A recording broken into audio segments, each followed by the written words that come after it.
Every spring there were days when King Kookoo would gaze at the clouds in the sky, lost in thought. At those times I'd insist that it would not be best to disturb the great man at his sport, for minds such as his best pursue great ideas when left to themselves to reflect. I was often amazed by the wondrous displays of His Majesty's vast intellect. I remember one morning he asked, without warning, "Did you ever speculate whether the main reason why a man doesn't fly is because he's not covered with feathers? Finches and orioles have the knack, and it shows. So do the robins and geese. And I am as smart as any of those. I'm sure all my kingdom agrees." Yes, I'm sure all your kingdom agrees. "While I soar heavenward with my intelligence, they do the trick with their bodies. Most people believe that flight is achieved using wings alone, but in my studies I've learned that wings are but secondary things," he said with his usual brightness. "I'm positive it's the feathers that give the birds their essential lightness. A bit of fluff floats slowly down, and with a puff the down goes up? Precisely! I shall request that a cloak of feathers be made to my specifications. If my theory has truth, then we soon will have proof of it, rather than mere speculation." "Order it done," he said from his throne. "As soon as it's finished, I'll test it." So the task was assigned to the tailor, who whined after having a chance to digest it. This decision to fly may be crazy, but I am not foolish enough to suggest it. When the cloak was completed, the king was elated. Immediately putting it on, he went dancing around, leaping high off the ground, and attempting to soar like a swan. Well, I was astonished.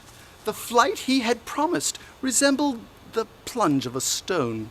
And King Kookoo as well seemed to feel, as he fell, disappointment as great as my own.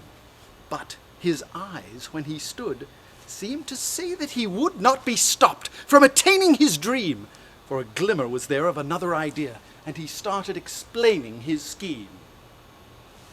"Bear in mind, if you will, how on top of a hill the wind has more strength than down low. Now you understand why, when a bird wants to fly, he stays far from the ground. And so, I've come up with a way that we can convey my feathery form to the sky. A mechanical thing, using levers and springs. Wind it up, I get in, and I fly.